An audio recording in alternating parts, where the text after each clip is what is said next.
Con ustedes, el profesor Orwell Swindle, con la clase Discipulado. Al observar la forma en que Jesús ocupó su tiempo con los 12 discípulos, quizás esperaríamos, cuando llegamos al libro de los Hechos, ver una duplicación o una continuación con el mismo estilo. Y no es tan claro así.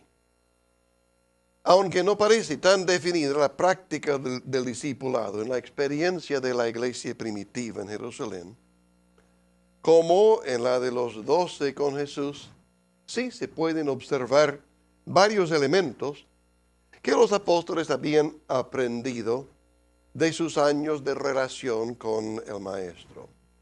Primero, la intimidad de la comunión entre todos los hermanos es evidente, a tal punto que, como dice Lucas en los Hechos, nadie decía ser suyo propio nada de lo que poseía, sino que tenían todas las cosas en común. Y recordamos que los discípulos de Jesús vivían con una bolsa común, compartían de todo. La perseverancia en la doctrina de los apóstoles, señalado en capítulo 2 de los Hechos, evidentemente señala el cumplimiento de la gran comisión de enseñar a los discípulos que guarden todas las cosas que Jesús les había mandado.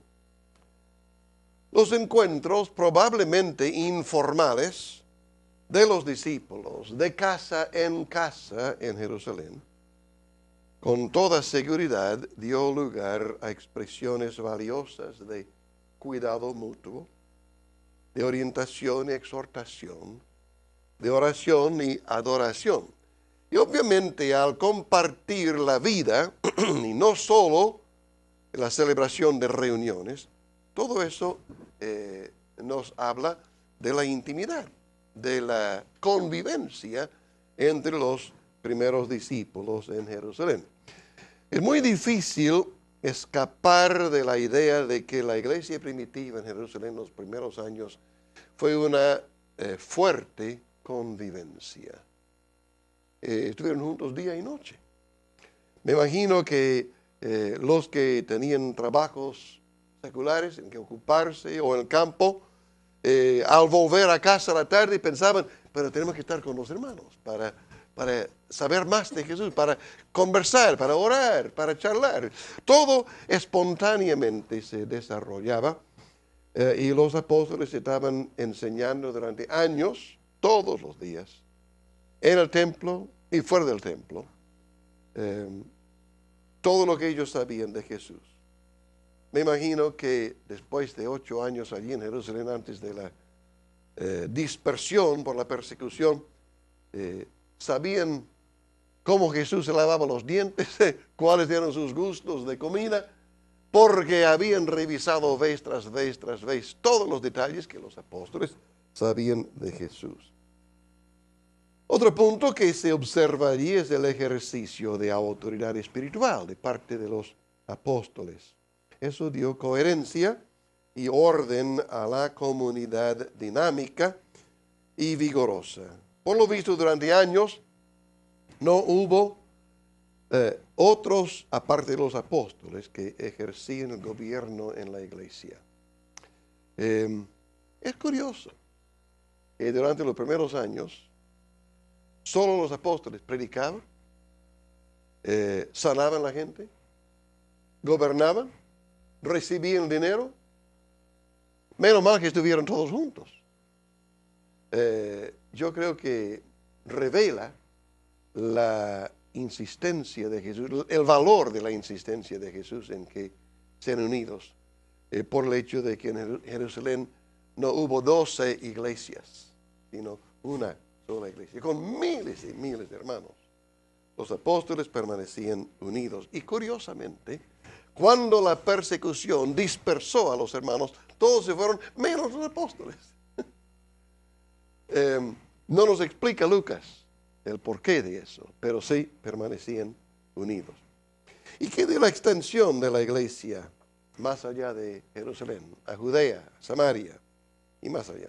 Con la intensificación de la persecución comenzó una dispersión de los discípulos. Como los apóstoles permanecían en Jerusalén, al menos al principio, los cristianos esparcidos tuvieron que valerse de sus propios medios y conocimientos.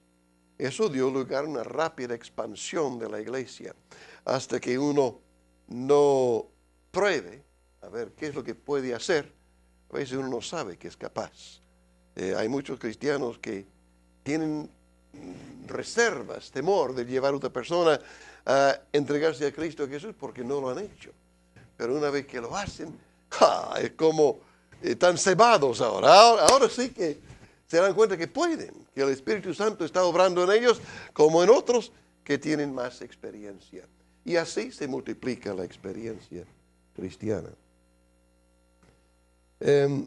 Este hecho muestra con claridad que los discípulos no se amedrentaron, sino que dieron testimonio de su fe en Cristo con denuedo, pese al peligro de persecución y encarcelamiento. Esto podría entrañar para ellos. Hablemos específicamente de algunos casos donde sí se nota un discipulado más personal. Y el caso que quiero mencionar en primer lugar es el de Bernabé con Saulo. Cuando llegó a Jerusalén la noticia de la conversión de muchos gentiles en Antioquía, teniendo presente que hasta entonces casi todos los cristianos eran judíos, los apóstoles decidieron enviar a Bernabé para investigar y orientar la obra. Bernabé decidió buscar a Saulo en la ciudad de Tarso y llevarlo consigo. La práctica de Bernabé de un discipulado efectivo sirvió para afirmar a Saulo en la obra, pues allí desarrolló un ministerio muy efectivo, quedando él, Saulo, y Bernabé, junto a 3 otros, entre los principales de la congregación. ¿Ven la pluralidad? Juntos, ¿no? Conocidos en conjunto, según Hechos 13, como profetas y maestros. De allí salieron Bernabé y Saulo, enviados por el Espíritu Santo y conocidos desde entonces como apóstoles. Es interesante observar que aunque Bernabé era aquel que había discipulado a Pablo, desde que salieron y los dos son llamados apóstoles, parece que es Pablo el que lleva la delantera. Cuando formamos otros, nunca sabemos si este va a terminar teniendo un ministerio mucho más extenso que uno mismo, que le ha ido formando. Pues es una de las, ¿cómo diríamos?, de la gloria de la vida cristiana. Que siempre otro que no parece gran cosa de entrada, de pronto se desarrolla bajo la guía del Señor en un gran ministro o una persona muy fructífera. La salida de Antioquía parece coincidir también con el cambio de nombre de Saulo a Pablo. Hablemos un poco de una experiencia un poco frustrada. No todo trabajo de discipulado termina bien como uno quisiera. Lucas nos informa que cuando Bernabé y Saulo salieron de Antioquía en su primer viaje misionero, llevaron consigo a un tal Juan Marcos, de ayudante. Siendo Juan Marcos pariente de Bernabé, no es difícil comprender el deseo del tío de que el joven Juan Marcos ganara una experiencia valiosa a su lado. De todas maneras, Bernabé había hecho lo mismo con Saulo. Pero el discipulado terminó frustrado, pues un poco más adelante, en Perge de Panfilia, Juan Marcos desistió del viaje y volvió a Jerusalén, cosa que evidentemente disgustó bastante a Pablo. Más adelante, Bernabé quiso reanudar la misma relación con su sobrino, llevando consigo de nuevo a Marcos. Pero Pablo lo resistió con mucha firmeza. a tal punto que los viejos compañeros discutieron fuertemente y se separaron, llevando Bernabé a Marcos consigo hacia Chipre, entre tanto que Pablo llevó a Silas para iniciar su segundo viaje misionero. Aunque es lamentable la discusión y separación, afortunadamente no fue toda pérdida. Años más tarde, cerca del fin de su vida, Pablo parece reconocer la bondad y efectividad de Bernabé, como también la restitución valiosa de Marcos, pues él pidió a Timoteo, cito, toma a Marcos y tráele contigo, porque me es útil para el ministerio. Es uno de los pasajes que más me conmueve, porque pienso que si no hubiera sido por la insistencia de Bernabé, Juan Marcos podría haber desaparecido del mapa, por lo menos como discípulo. Pero ese viejo Bernabé, un hombre tan lleno de bondad y compasión, dice, no, voy a insistir con mamá, lo vamos a sacar bien. Y él es el autor del evangelio que lleva su nombre. Así que esto gracias al discipulado efectivo de Bernabé. ¿Han conocido ustedes algunos que son así tan firmes, tan insistentes en el discipulado, que sacan adelante lo que otros abandonan? Mi señora es así. Ella dice, yo me meto como un bulldog y sigo y sigo y sigo. Y veo que vez tras vez ha sacado adelante un hijo, o un nieto o una persona que recién se convierte a Cristo. Menos mal que hay algunos así en la iglesia de Cristo Jesús, al estilo de Bernabé. Muy bien, y Pablo con Timoteo es otra hermosa ilustración. Cuando Pablo y Silas llegaron a Derbe y a Listra, encontraron allí cierto discípulo llamado Timoteo, hijo de una mujer judía creyente, pero de padre griego. Estoy citando de Hechos 16:1. Luego Lucas informa que Pablo quiso que éste fuese con él. De allí en adelante Pablo lo considera como un verdadero hijo en la fe. Así se refiere a él en la epístola, primera epístola que escribe a Timoteo. Y lo va formando y utilizando como enviado suyo en el ministerio. Otra lección sobre el discipulado encontramos en términos muy hermosos y valiosos con respecto a la iglesia en Tesalónica. Es especialmente instructiva la experiencia de Pablo en Tesalónica, relatada por Lucas en Hechos 17, pero más por el testimonio de Pablo en su primera carta a la congregación joven allí, especialmente en 1 Tesalonicenses capítulos 1 y 2.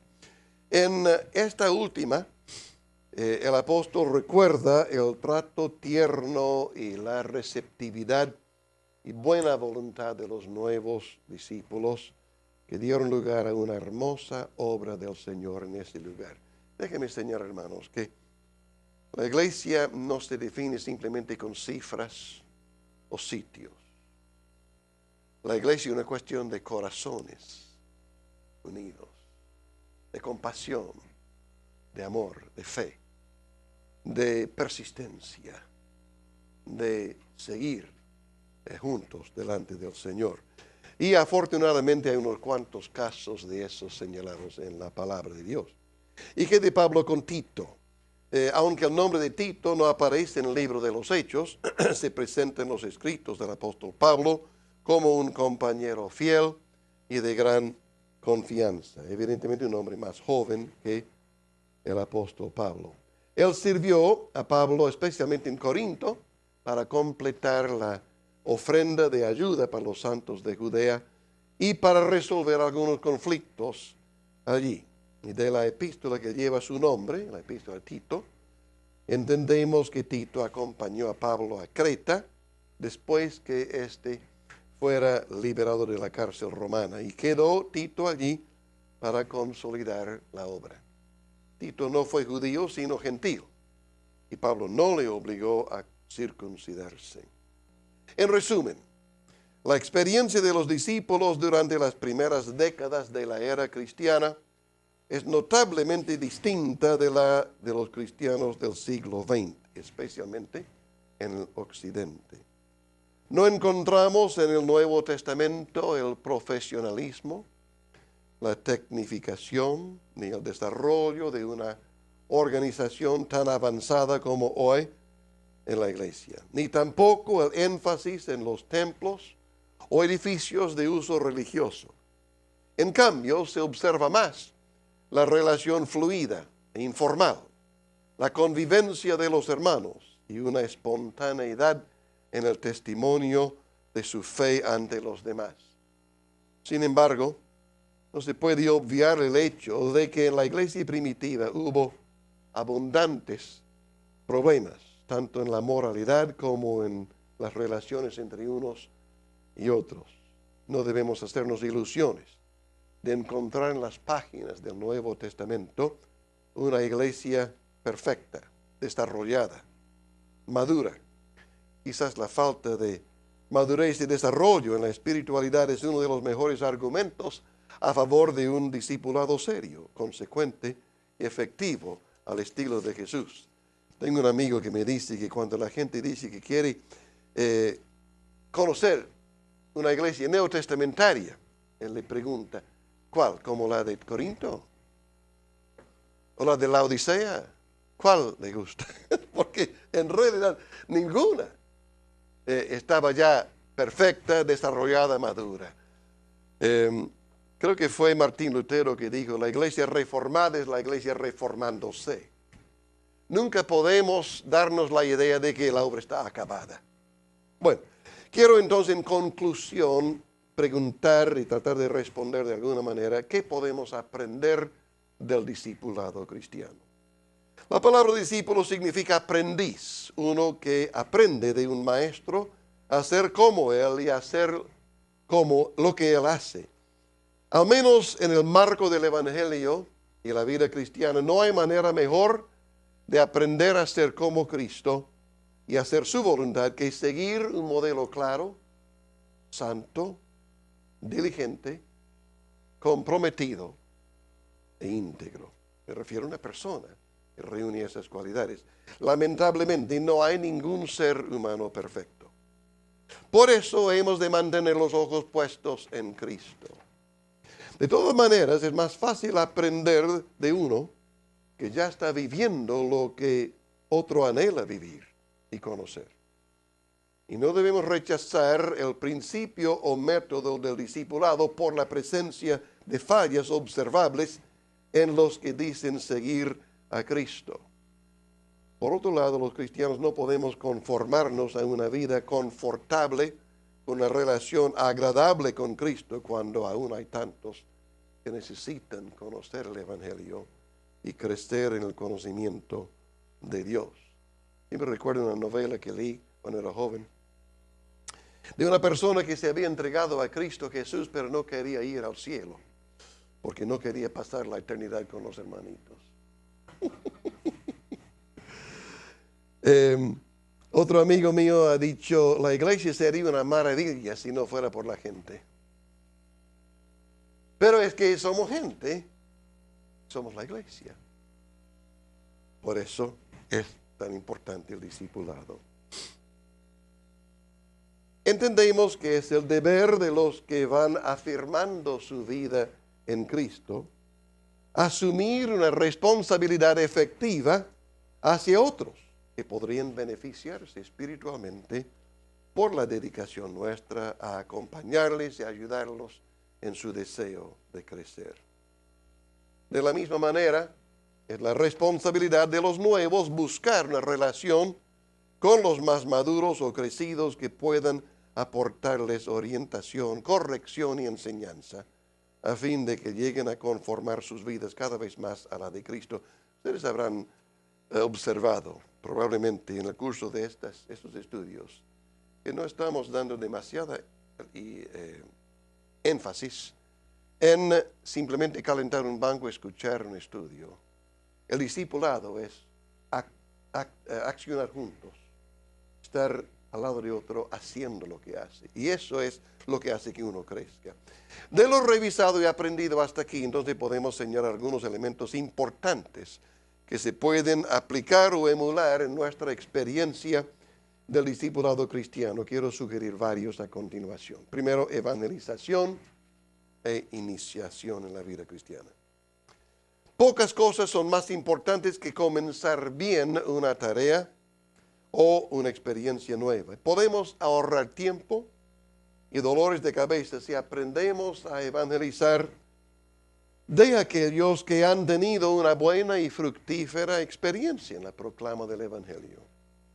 Muchos dimos nuestros primeros pasos en esta bendita tarea al lado de otra persona madura, compasiva y confiada en Dios. No tengo tiempo para contarles las valiosas experiencias que aprendí de personas mucho mayores que yo cuando yo era un cristiano recién iniciándose en estas cosas. Cuánto valor me dieron a la vida poder contar con su compañía, su instrucción. Otra cosa con respecto a la relación personal entre uno y otro. No pretendamos nunca ser llaneros solitarios, pues en la obra cristiana es desalentador y hasta peligroso pretender un desarrollo solitario. Los más nuevos harán bien en relacionarse en forma regular con personas maduras y asentadas en la fe, si estos a la vez son diligentes y dinámicas y de testimonio santo y sano. Los más experimentados deben preocuparse por comunicar a los más nuevos o débiles en la fe la gracia y la verdad que han servido para afirmar su propia vida espiritual. Y autodisciplina es importante. No se puede enseñar al que no quiere aprender. Y para aprender es necesario aplicar autodisciplina. Yo puedo tener el mejor profesor, pero si yo no hago mis tareas, si yo no leo, si yo no estudio, si no me dedico, por mejor profesor que tenga, no voy a aprender. El discipulado no debe nunca reducirse a una relación paternalista, donde uno da órdenes y el otro se limita a obedecer. El crecimiento espiritual exige el ejercicio de la fe de parte de cada uno, la disposición de enfrentar los problemas con ánimo, con oración y dependencia de Dios. Una relación sobreprotectora solo demorará o estancará el desarrollo del discípulo. En última instancia, cada creyente es oveja y discípulo de Cristo. Y debe responder personalmente al amor y las exigencias de Cristo en la vida. Ya mencioné bastante sobre el compromiso con la palabra de Dios, pero más importante que toda palabra y orden humana es la palabra de Dios. Desarrollemos, hermanos, un claro compromiso con la palabra que rija nuestras vidas, que sea nuestro pan diario, nuestro alimento preferido. Cristo dijo, si guardareis mis mandamientos, permaneceréis en mi amor. Así como yo he guardado los mandamientos de mi Padre y permanezco en su amor. Otra cosa es el ejercicio de fe. El desarrollo de la fe no se produce en un invernáculo, sino en el campo de labor o de batalla. La fe es más que un asidero para nuestra vida. Es también un arma y una herramienta de trabajo. Solo se aprende a usar cuando uno se encuentra frente a un problema o una dificultad. El propósito del discipulado no es resolver todos los problemas del discípulo, sino animarlo y ayudarlo a ejercer su propia fe y aprender a desarrollarla. Y la oración en conjunto es otro punto. Al igual que en la evangelización, la mayoría aprendimos a orar al lado de otro que tenía una práctica regular de oración. Orar es como respirar en la vida espiritual. Sin ella, morimos o perdemos el contacto vital que sostiene nuestra vida en Cristo. Todo aquel que aplica el discipulado debe preocuparse por desarrollar una vida efectiva de oración en uno mismo como en los demás que le acompañan. Y finalmente el punto más importante, el propósito del discipulado es que seamos como Jesús. Este es el objetivo. Dios está obrando en nosotros para conformarnos a la imagen de su Hijo. Un amigo mío dice, con mucha razón, Dios quiere tener una familia muy grande, con muchos hijos, todos iguales que Jesús.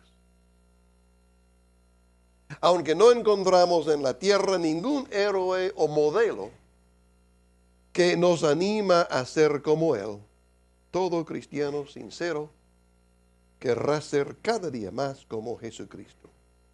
Al respecto, prestemos atención al anhelo del apóstol Pablo, expresado en estas palabras que encontramos en Colosenses 1, 27 y 28, y con esto termino.